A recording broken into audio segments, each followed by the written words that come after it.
भवेण होयिनग्गो मिच्छतायिं यदोसचैरूणम् पच्छादवेण मुनि पयडदिलिंगम जिनाणाये. जोश मध्ये परत एकदा काय सांगते, शेवट आला आता 73 गाते आपण सोडायचं आता आहे ना, सोडायचं ना. माझं काय मी घेतो, हे तुला काळजी असते म्हणून विचारलं. चालते मग चालते म्हणते, चालू राहू द्या आहे ना. त्या 73 गाथेमध्ये म्हटलं पुन्हा एकदा आपल्याला जोश भरायचा आहे, म्हणून 54 गाथेमध्ये पण त्यांनी सांगितलं सार सांगताना भावेन होई नग्गो. इथं पण परत काय म्हणते, आणि असं जो आत्म वाटलं ना भावाने लग्न व्हा, कळते का. भावात मलिनता नको, मग भावाने लग्न व्हायचं म्हणजे काय, ती आता वर्णन त्यांनी पुढच्या चरणामध्ये दिले. मित्रांना सांगतायत. ठीक आहे. मिथ्यात्वादी दोषांचा नाश करून भावाने नग्न हो, म्हणजे सर्व रागदोषांनी रहित हो. नंतर द्रव्यतः बाह्य नग्न रूप धारण कर. भाव द्वारा लिंग प्रगट करणे म्हणजे जिनांच्या आज्ञेनुसार लिंग आहे. भावार्थ, भाव शुद्ध झाल्याशिवाय प्रथमच दिगंबर रूप धारण केले तर नंतर भाव बिघडले तेव्हा भ्रष्ट व्हावे लागेल, आणि भ्रष्ट होऊन आपणास मुनी म्हणू लागला तर जिनधर्माचे हसे होईल. म्हणून जिनाज्ञा अशी आहे की भाव निर्मल करून द्रव्यलिंग प्रगटपणे स्वीकारा. म्हणजे स्पष्ट देते भावेन होई नग्गो म्हणताना तिथं आचार्य स्वतःचा पण आदेश असं नाही, जिनाज्ञा शब्द वापरलाय. त्याच्यामध्ये शब्द आला नाही एक शेवटच्या चरणामध्ये. ही कोणाची आज्ञा आहे, ही तुमची माझी कोणाची आचरणची नाही, हे जिनेंद्र देव ज्यांनी सर्वाला जाणलेलं आहे पाहिलेलं आहे त्या जिनेंद्र देवाची आज्ञा आहे की भावाने नग्न व्हा.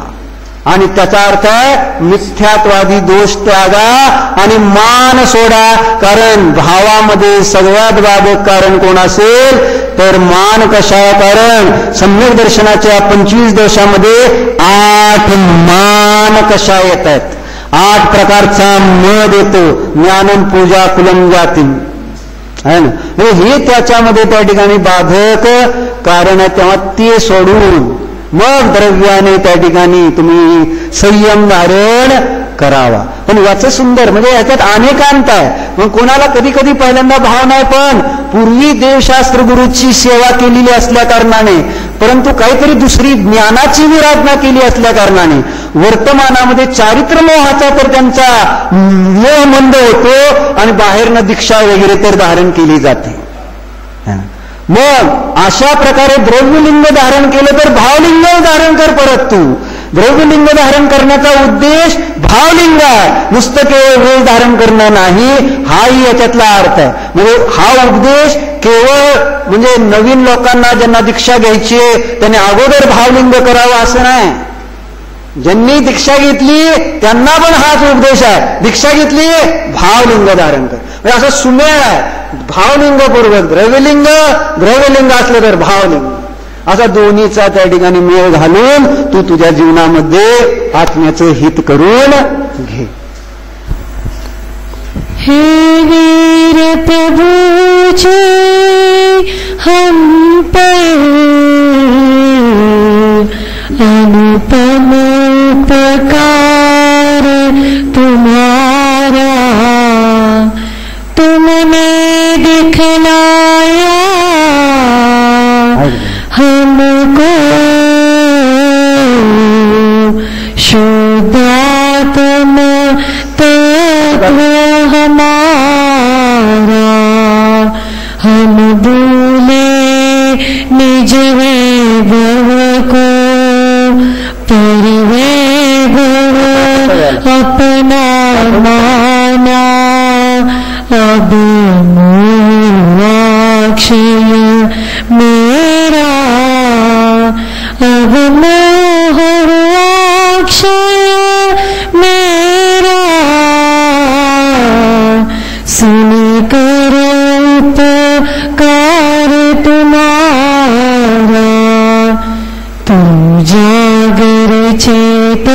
पानी कर आत्म की अगवानी जो आत्म को लिखते उनकी अमर कहानी उनकी अमर कहानी मिथ्यात्वाद को तजे भावना ज्ञानतर में श्रद्धा चारित्र फिर वायुलिंग मग में ले भाव भाव पाउर का मैं भाव लिंग दारू निर्मल भाव के द्वारा मैं आठ किती ओम ह्रीं श्री जिनश्रुतांतर्गत श्री भाव पावडाय अर्घ्यम निर्वपामिती स्वाहा. ही आहे का म्हणते सूत्र नाही का? नाही. बर आता शुद्ध पुढच्या गाथेमध्ये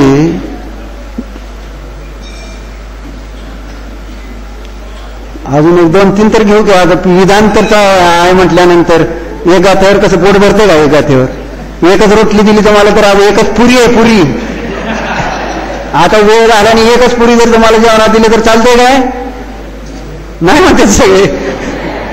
वाचता का 2-3? हा मग आता पुढच्या 2-3 घेतो, काळजी करू नका. तर भावयुक्त म्हणजे रत्नत्रयुक्त द्रव्यलिंगाचे फळ काय आणि भावरहित द्रव्यलिंगाचे फळ काय याचं वर्णन या पुढच्या गाथेत आचार्य कुंडकुंड काय करतायत बघा. फळ दाखवतायत की भावसहित जर तुम्ही संयम धारण केला संयम तर किती मोठं फळ आहे आणि भावरहित जरी संयम धारण केला तर त्याचं फळ किती विचित्र आहे दाखवते ते बघा. भयानक भीती वाटते.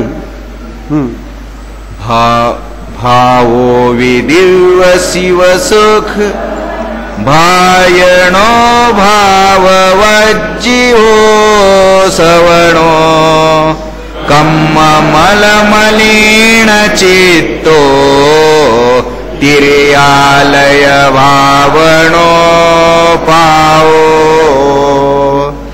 भावच स्वर्गा सुख व मोक्ष सुखाचे कारण आहे. आपले परिणामच स्वर्ग आणि मोक्षाला नेणारा आहेत. दुसरे लोक चांगले म्हटले काय आणि वाईट म्हटले काय त्यांनी आपल्याला स्वर्ग आणि मोक्ष होणार नाही. आपले परिणाम आपल्याला स्वर्ग आणि मोक्षाला नेणार आहेत. सम्यक दर्शनादी भावांनी रहित श्रमण जो आहे तो सुद्धा शुभ म्हटला नाही तर अशुभ म्हटला गेलेला आहे. तो तिर्यंच्या गतीस पात्र आहे आणि कर्मरूपी मलाने मलिन भाव सहित आहे. जोपर्यंत भाव विशुद्ध होणार नाही तोपर्यंत ह्या जीवाला स्वर्ग आणि मोक्ष सुख मिळणार नाही. दुसऱ्यासाठी नाही, स्वतःसाठी परिणाम सुधारायचे. तुम्हाला चांगलं वाटावं म्हणून जे आपण प्रत्येक वेळेस दुसऱ्याला चांगलं वाटण्याची आपल्याला इतकी काळजी आहे की दुसऱ्यांनी चांगलं म्हणावं म्हणून सगळं चांगलं करण्याचा प्रयत्न चालू आहे. पण त्यांनी स्वर्ग आणि मोक्ष होणार नाही म्हणून सांगितलं तुम्हाला. त्यामुळं आपले परिणाम सुधारण्याकडे सगळ्यांनी लक्ष दिलं पाहिजे. आम्ही कितीही म्हटलं तुमचे परिणाम चांगले आहेत का नाहीत, हे प्रत्येकाला आपले आपले परिणाम तरी निदान कळतात. आपल्या मनात काय चालले ते तर कळते का?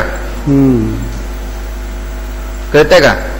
जितूबाई म्हणतात तुम्ही कन्फ्युजन आहे म्हणून विचारतोय. मला काय नाही, पण आपल्या मनात काय चाललंय हे जर सुरुवातीला क्लिअर केलं की आपल्याला स्वसंवेदन आहे आणि आपल्याला कळतंय आपण कोणता विचार करतोय.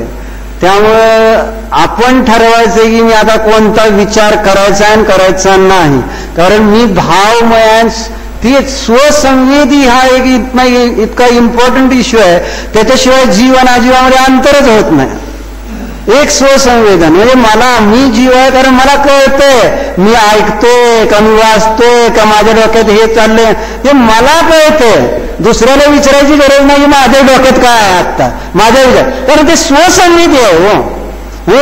त्या स्वसंवेदनाचा मुळे मला निर्णय होतोय, हे महत्वाचं आहे. म्हणून आपल्याला कळतेच माझे भाव, मी बाहेरून किती जरी काही केलं मला माझे भाव माहित आहेत ना, की माझे भाव काय आहेत. म्हणजे इथं माझे ऐकायचे भाव आहेत का आता भूक लागली म्हणून जेवायला जायचे भाव आहेत. तुम्ही मस्त बसला शरीराने इथं, याचा अर्थ काय, पण त्यांनी आचरण सांगितलं जर असं भाव रहित नुसतं इथं बसला तर तिने मायाचार हा, आणि मायाचारानं तिर्यंचं गतीत जातं तसं कुंद कुंद आचरण म्हणते. पण भूक लागली उठान जेवायला जावा, ऐकायला बसू नका हे सांगतोय. आणि जी आत्म्याची भूक लागली असेल तर इथं बसा आणि भावाचं भोजन करा, स्वर्ग मोक्षातला अमृत तुम्हाला पाचतो आहे ना, अतिंद्रिय आनंदाचं भोजन. इथलं त्या ठिकाणी ते जड भोजन खायचं, तो आमरसन पुरी खायची का स्वर्गातलं अमृत प्राशन करायचं आणि मोक्षातला अतिंद्रिय आनंदाचा रस भोगायचा, हे माझ्या भावावर डिपेंड आहे. म्हणून मायाचार करायचा का भावपूर्वक चला चलू द्या, काय फरक पडतं आहे ना, म्हणजे काय फरक पडत नाही. अशा कितीतरी घटना आहेत. एक परवा मी एक मूव्ही बघितला 127 hours, 127 तास म्हणजे 5.5 दिवस. बारकी पोरं बघत, मला माहित नाही, त्यांनी गोष्ट सांगितली काय त्यामध्ये. तर एक असाच म्हणजे फॉरेनमध्ये लोकांना छंद असते इकडे तिकडे फिरायचे. मग एक मनुष्य असा सायकलवर फिरत फिरत लांब कुठेतरी डोंगरात तिकडे जातो. मग पुढे सायकल जात नाही म्हटल्यावर एका बाजूला लावतो आणि चालत जातो. पण तिथं ती व्हॉल्कनोजमुळे किंवा अर्थक्वेकमुळे दगडी अशी ढिलं असते, तरी ती उतरताना एक ठिकाणी त्यांनी दगडाला असं दाबून उतरत असतो. पण योगायोगानं ते उतरताना त्याचा वरनं एक दगड पडतो आणि त्याचा हात त्या दगडात एवढा अडकला. त्याच्याजवळ फक्त एक बॉटल पाणी असतं, तिथं हात अडकलेला आहे. आजूबाजूला आवाज दिला तर कोण नाही, काय नाही. आणि अशी किती तास, 127 hours. इथं किती तास झालेत, 127 तास त्या शरीराच्या प्रेमापोटी तो तिथं त्या थोड्याशा पाण्यावर जगला. त्याचा हात अडकलाय, त्रास होतोय, बाहेर पडायची संधी नाही. त्याने इथं हाताला बांधलं, बधीर झाला, स्वतः हाताने ती करवतीनं त्याच्याजवळ होतं काहीतरी, त्याने स्वतः हात कापलाय आणि मग तिथून तो बाहेर पडतो आणि मग वाचला. म्हणून तर सिनेमा आला, नाही तर कसं काही वाचता मेल असता तर आहे ना. मला आज सकाळी सांगितलं विक्रांत भाईंनी घटना, जपानमधली काय हालत आहे. आमचे पण आता भाचे जाऊन आले, काय हालत आहे तुम्हाला माहित नाही. आपण किती सुखी आहे, तिथं सगळं बाहेरचं सगळं दिसतंय आहे ना. पण हॉटेलामध्ये आम्ही गेलो म्हटले तिथं, तर आपल्या हॉटेलमध्ये एका टेबलाला किती खुर्ची असते, कमीत कमी 2 कमीत कमी राहा. तिथं एका टेबलाला एकच खुर्ची. दुसरं डिस्टर्बन्स नको त्यांना कोणाचा. तिथं मोठ्याने बोलायचं नाही, मोठ्याने हसायचं नाही, मोबाईल रिंग मोठ्याने नाही, काय नाही. अशा जपानमध्ये सगळी इथनं जाताना सगळं त्यांचं बुकिंग सगळं त्यांना इथं सगळं बटनावर. तिथलं रूम सुद्धा कोणी येऊन असं ही तुमची रूम असं नाही, तर मला कोड नंबर पत्ता दिलेला आहे, जायचं ते कोड टाकायचे, खोलीत जायचं. जपानला जायची गोष्ट चर्चा नाही आहे, नाही तर मला असं जायचं असतं का जपानला, हे शिकतील लोक आहे ना. माणसाला शिकायचं दुसऱ्याच इथं येऊन. आणि त्या जपानमध्ये असली सगळी समृद्धी, क्राईम रेट 0, कोणी चोरीचेच भाव होत नाही तिथं. कसं वाटतं सांगा बरं. भिकारी नाहीच. स्टेशनवर इकडे तिकडे सगळीकडे गेले, बऱ्याच गावात 15 दिवस होते, भिकारी बघायला म्हणून मिळालं नाही म्हटले. असं जपान सुंदर का नाही.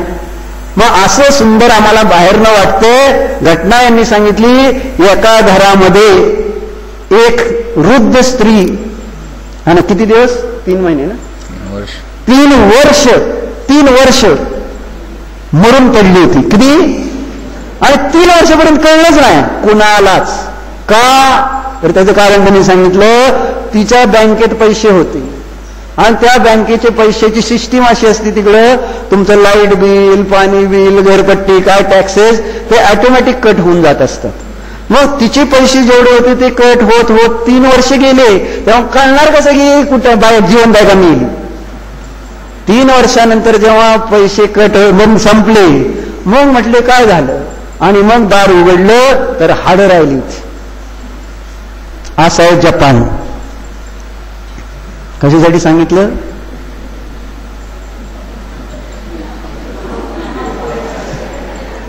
अरे भावाचा अभाव. काय सांगत होता मी? काय सांगत होतो?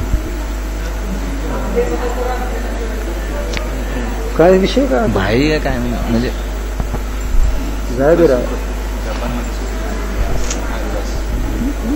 बर असू द्या. म्हणजे तुमच्या पण लक्षात राहणार, माझ्या पण लक्षात राहणार. इतकी कमजोरी आहे आपल्याला, आहे ना. त्यामुळे अजून एक दोन गाथा घेऊन आपण संपू चर्चा. इथं भैयानी काय सांगावं लागले होते? भाव आहे ना. भाव रहित त्या ठिकाणी काय अवस्था होते, तर मायाचार नको हे सांगत होतो. की भूक लागली तर उठून जावा असं म्हणलं होतं.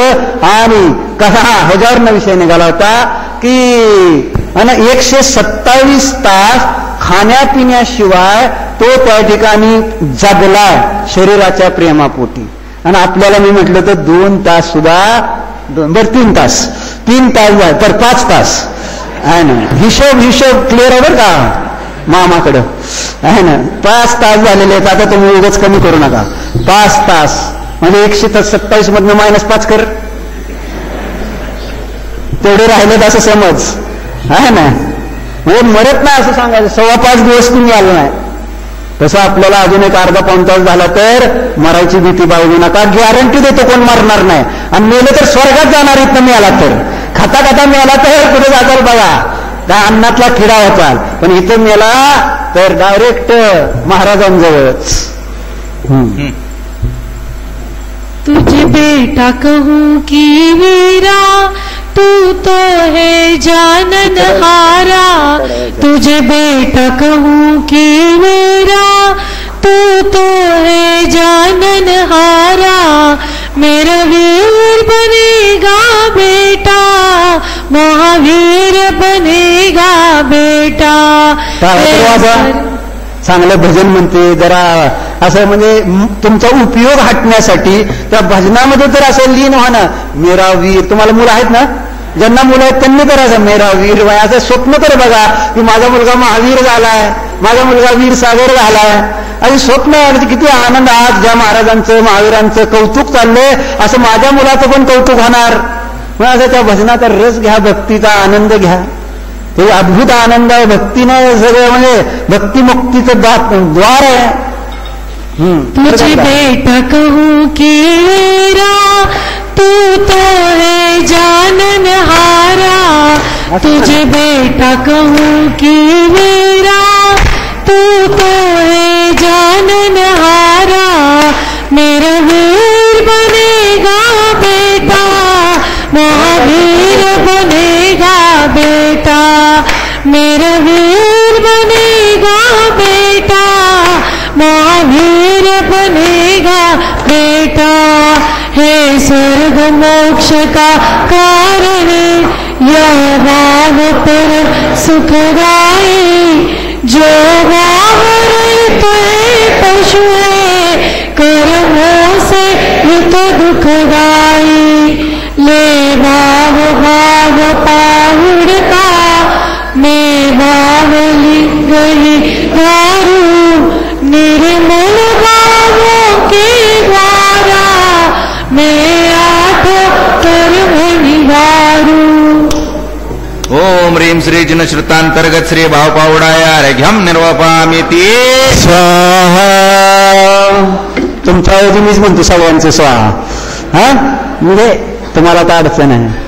बोललाय, तुम्ही ऐकलंय, खूप थकलाय. खय राम रणु. आता 75 गातात. आता 75 मध्ये आचार्य काय सांगायला लागले? शीर्षक जरा लिंक जोडण्यासाठी फोन घ्यायचा नाही. काय चालेल? काय करंट येतोय का त्याला? कोण आहे? बर, बाहेर नाही हित आहेत की आपले कार्यकारी अकलूजचे लोक कुठं? अकलूजची स्वयं मुलं ते बाहेर बसले.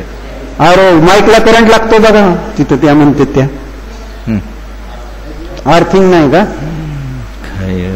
असू द्या. हा बघा, म्हणजे लांब नका राहा, म्हणजे चिटकू नका त्याला. सगळीकडेच करंट येतोय का? स्टँडला पण? बरं, असू द्या.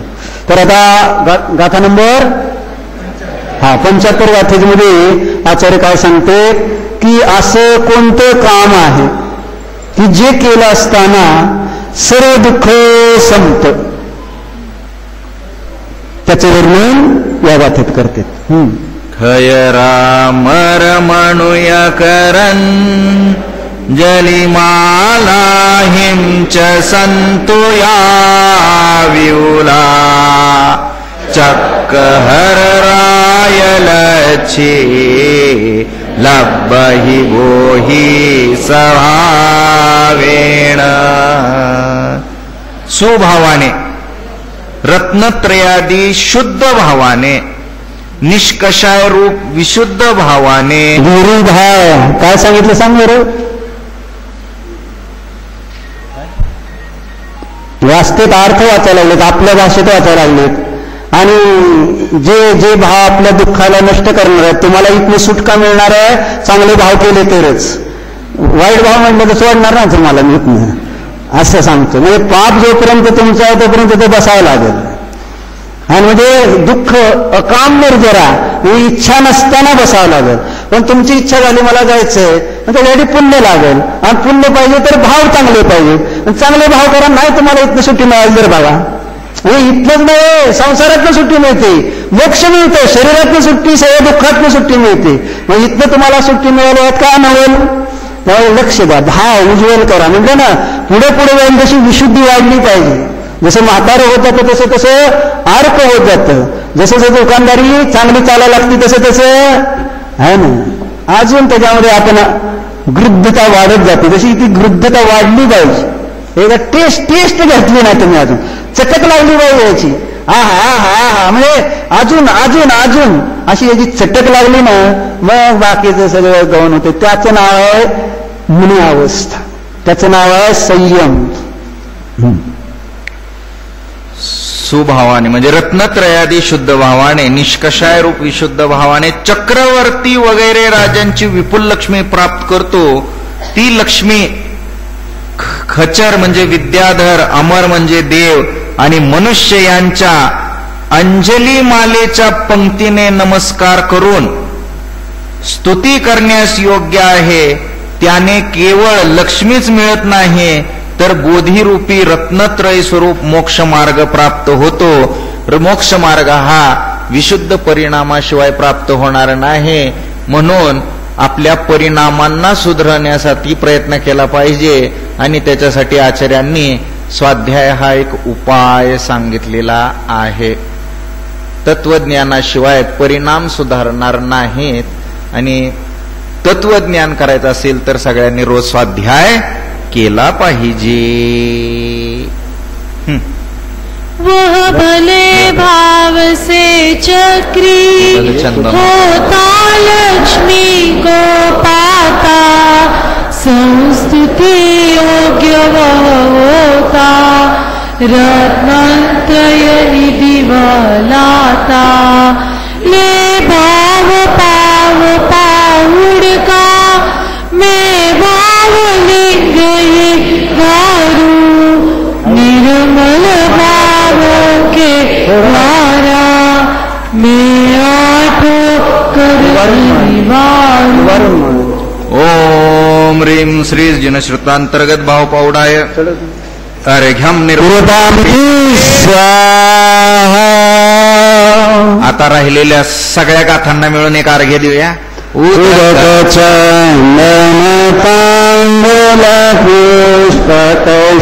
चरुसुदी कसुदूप फलार्घ्यक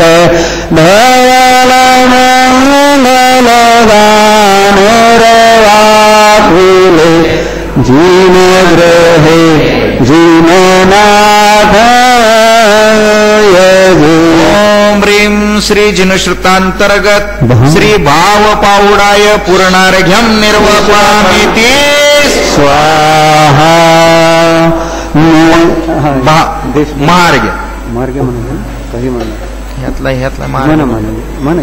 पान नंबर आहे 85. एकदम शेवट महार्घ्य आहे, त्याच्यानंतर जयमाला, तो महार्घ्य म्हणायचा. पूजू भाव विभोर भाव पाहुडी हो भावलिंगी श्रमण अब तक तो प्रभु मैं अजान ही था बन द्रव्य लिंगी श्रमण पाया है सौभाग्य आज मैंने निज भावलिंग प्राप्ति का पाऊंगा निज सिद्ध पद प्रभाव ध्रुव तत्व करके वर्णन। ओम ह्रीं श्रीमज्जिनेन्द्र प्रस्थापितं श्रीजुनश्रुतांतर्गत श्री भावपावुडाय महार्घ्यं निर्वपामिति।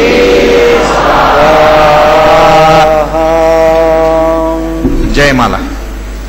श्री कुंद कुंदाचार्य काय भाव पाहुड़ हे महान भाव से जो इसे पढ़ता वही होता मुनि प्रधान स्वयं निज की शक्ति लेकर मोह को हरता स्वयं सच संवर भाव द्वारा प्राप्त करता सुख परम आश्रव का कर निरोध स्विजय के ध्वज संग में मुक्ति पथ पर चरण करता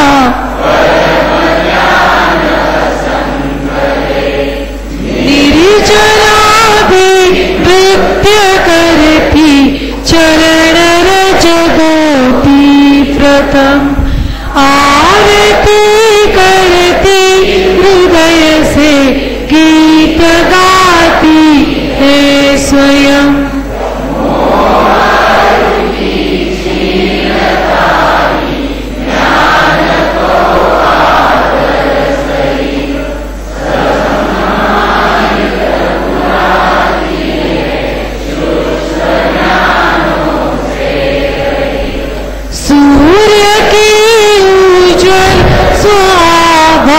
प्रकट होती तत्क्षण चंद्रमा की चंद्रिकाएं पूजती पावन चरण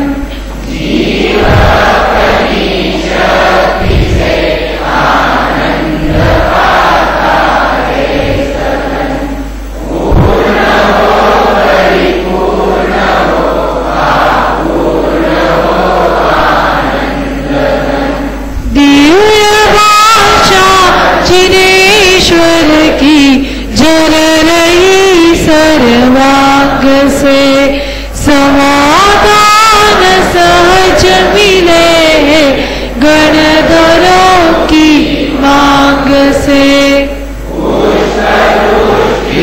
सुजय गगन से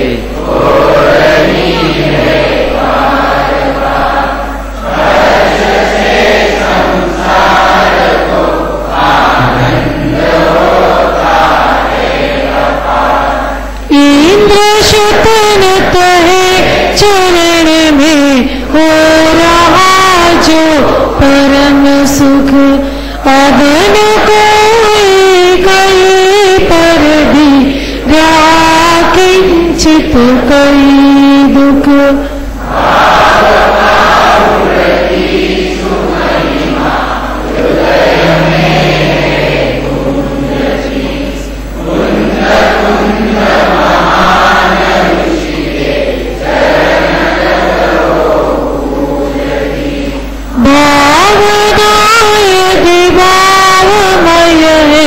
तो नहीं संसार है सीतत्व की ध्रुव मुक्ति सौख्य पार है। विवाद करने से लाभ क्या है विवाद करना उचित नहीं है स्वपक्ष हो या पक्ष पर का विवाद किंचित उचित नहीं है। ये मोह अपना स्वभाव तज कर कभी न होगा अमोल पल भर जो मोह के वश में ही पड़े हैं उन्हें गिराना उचित निश्चित नहीं है। जो राग द्वेषो मेहर में नहीं है उनका भविष्य उज्ज्वल। जो भूतगल आश्रित ही रह रहे हैं वे स्वभाव आश्रित जो भी रहेंगे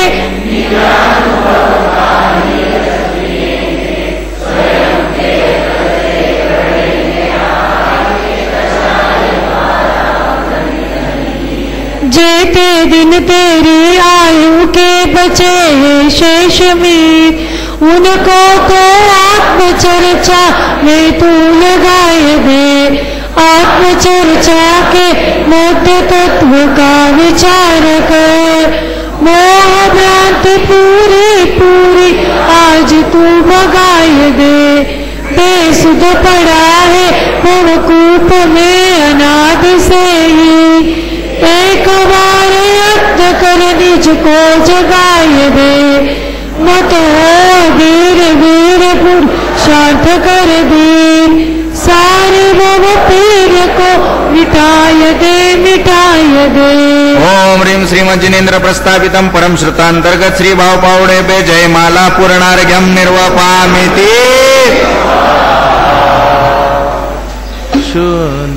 कहाँ गए चक्री जिन जीता भरत खंड सारा। कहाँ गए राम लक्ष्मण जिन रावण मारा। कहाँ कृष्ण रुक्मिणी सत्यभामा और संपत्ति सगरी। कहाँ गए रंगमाला सुवर्ण की नगरी। नहीं रहे वो यादिगार जुझ मरे रण में। गए राज कुछ पांडव वन को अग्नि लगी तन में। मोह नींद से उठ रे चेतन तुझे जगावन को। दे दयाल उपदेश गुरु बारह बावन को। शुद्ध भाव पाहुड़े पड़े जागे सुतर विनय। अष्ट कर्म की प्रकृतियाँ जीतू में प्रत्येक। भाव वासना हो प्रभु पाओ सम्यक ज्ञान। परम समाधि दशा मिले पाओ पद निर्वाण। इत्याशीर्वादां पुष्पांजलिं क्षिपे।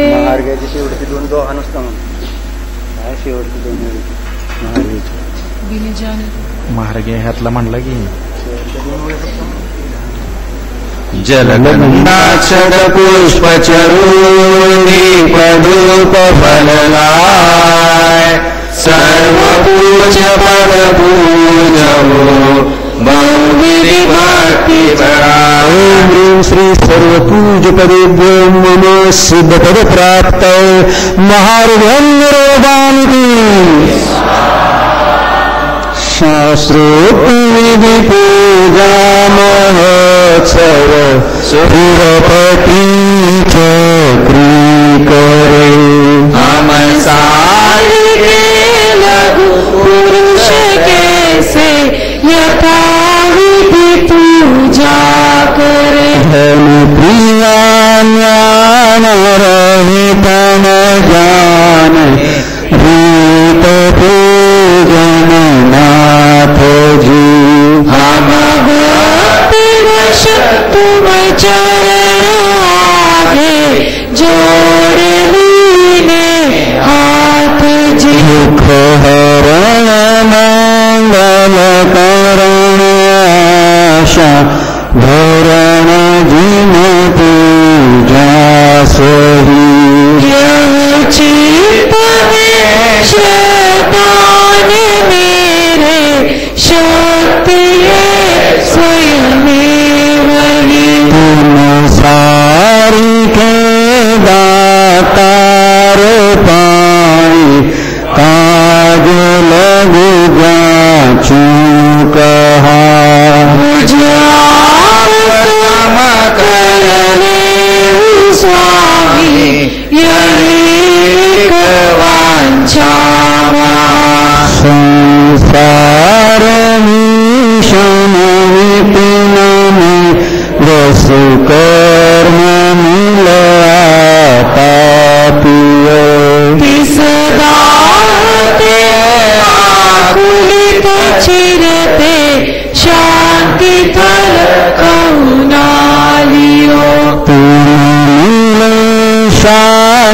स्वरूप शांति सुकरण समरथ जगपति वसुकर्म मेरे शांति कर दो शांतिमय पंचम गति जबलो नहीं शिवलाहु तबलो देह नर पावना सत्संग श्रुताचरण श्रुत अभ्यास आत्म भावना अनंतानंत काल भयोरिलक जग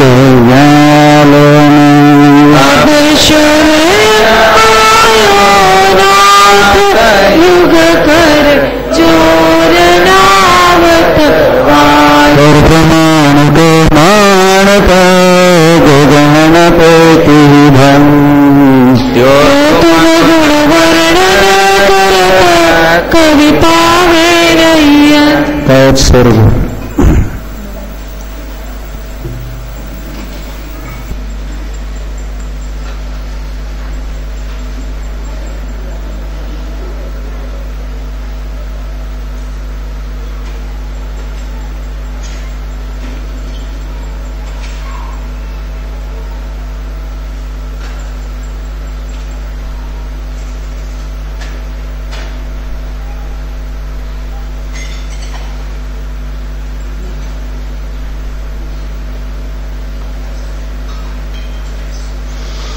क्षमतना बिंध्यानी वाजान कर देखो तुम प्रसाद ते परम गुरु सो सब पूर्ण होय पूजन विधि जानू रहे नहीं जानू आह्वान और विसर्जन नहीं क्षमा करो भगवान मंत्रेण धनेन क्रियाएं जिन दे क्षमा करो राखो मुझे देव चरण के से मंगलम भगवान वीर मंगलम कुंडबंधार्यो जय मदन सुमंगलम सर्वमंगलम सर्व कल्याण कारकम प्रधानम सर्ववर्णानाम जैनम जयतु शांति पुष्पांजलि शिवानी भूप्रभो मनोचनता कृतकर्तनोदम सौरंभ समारंभ आरंभ क्रोधमान मायालो प्रमाद इत्यादी भावांच्याद्वारे माझ्याकडून या भवात पूर्वभावात खराडे शास्त्रगुरु यांचा उल्लेख झाला येथेल्या व्रतामध्ये अतिक्रम गतिक्रम 4 आणि 4 दोष लागले एकेंद्रियापासून पंचेंद्रियापर्यंत जाताई जीवांची हिंसावर आज्ञा झाली दिवसावर रात्री घडलेल्या व विधानामध्ये घडलेल्या या सर्व दोषाविषयी मी कशाला व्यक्त करून क्षणात हे माझे सर्व दोष मिथ्या हो मी माझ्यामध्ये राहू या सर्व दोषाविषयी मी प्रायश्चित्त मागत आहे सगळ्यांनी 9 वेळा नमकार मंत्र म्हणायचं आणि नंतर खाली बसायचं जाप्ते होतील